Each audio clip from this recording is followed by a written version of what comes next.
बाजार की तस्वीर आज थोड़ी सी सुस्त जरूर नजर आएगी।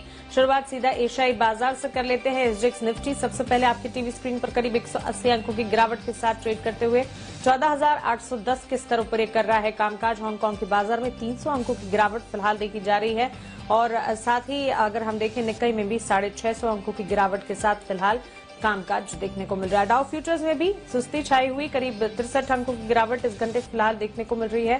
34,603 के स्तर पर यह भी कर रहा है ट्रेड।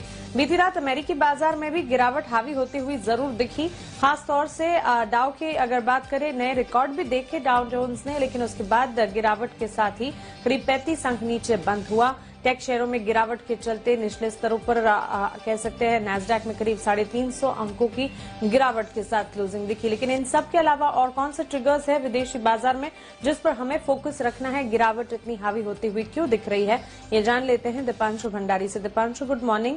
अच्छी तेजी के साथ हम काम कर रहे थे कल के ट्रेडिंग सेशन में, अचानक क्या हुआ कि विदेशी बाजार में गिरावट हावी होती हुई दिखी? बिल्कुल, और गुड मॉर्निंग मानसी। हम देख भी रहे थे कि कल अमेरिकी बाजारों की भी अच्छी शुरुआत हुई, पर उसके बाद गिरावट आती हुई दिखी, जिसकी वजह से इस समय पूरे के पूरे ग्लोबल मार्केट सेटअप में आप लाल निशान देख रहे हैं। भारी गिरावट हो रही है जहां तक एसजीएक्स निफ्टी का सवाल है। साथ ही एशिया के बाजारों की भी काफी कमजोर शुरुआत हो रही है। जापान 2.5% इस समय फिसलते हुए आपको दिख रहा है। हालांकि डाउ फ्यूचर्स पर अगर आप नजर डालेंगे तो वहां पर ज्यादा गिरावट नहीं है, सिर्फ 60-70 पॉइंट्स नीचे है। बट कल ऑफकोर्स मार्केट एक्शन काफी वॉलेटाइल रहा जहां तक अमेरिकी बाजारों का सवाल है।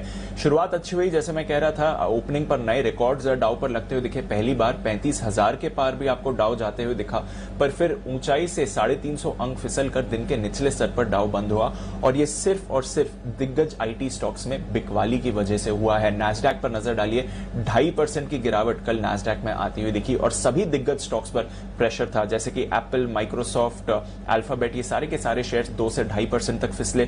फेसबुक में 4% की गिरावट थी। Amazon और नेटफ्लिक्स में 3% से ज्यादा की गिरावट आपको आती हुई दिखी और वहीं टेस्ला का शेयर लगभग 6.5% टूटा है। तो इन सभी दिग्गज आईटी शेयर्स में बिकवाली की वजह से कल अमेरिकी बाजारों का मूड माहौल बिगड़ते हुए दिखा है। चिंता क्या हो रही है? आगे इन्फ्लेशन बढ़ने की इस समय चिंता आपको आती हुई दिख रही है। जिस तरह से अच्छा इकोनॉमिक डेटा आ रहा है यूएस से, जो इन्फ्लेशन एक्सपेक्टेशंस हैं यूएस में इस समय, वो लगभग 8 साल की ऊंचाई पर आती हुई दिख रही हैं। इसके साथ ही हमने देखा कि आईटी में कुछ दिग्गज स्टॉक्स की वैल्यूएशन पर अब इन्वेस्टर सवाल उठा रहे हैं, बल्कि सिटी ने तो अल्फाबेट और फेसबुक दोनों कल डाउनग्रेड भी किया, तो इसकी वजह से भी चिंता बढ़ती हुई दिखी।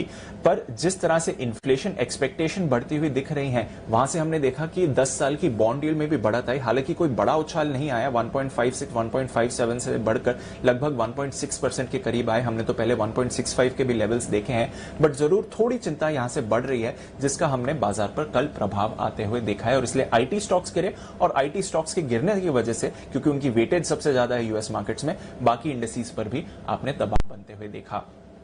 यूरोप की बात करें तो यहां पर मिलाजुला कारोबार रहा, कुछ ज्यादा बड़ा एक्शन नहीं था। कच्चा तेल एकदम दायरे में है, सोना अपनी 3 महीने की ऊंचाई पर कायम है। डॉलर इंडेक्स पर हमने फिर दबाव देखा, कल 2 महीने के निचले स्तर पर था, अब 10 हफ्तों के निचले स्तर पर आ रहा है। तो अमेरिकी बाजारों में गिरावट की वजह से हम देख रहे हैं कि पूरा ग्लोबल मूड माहौल फिलहाल थोड़ा बिगड़ते हुए दिख रहा है।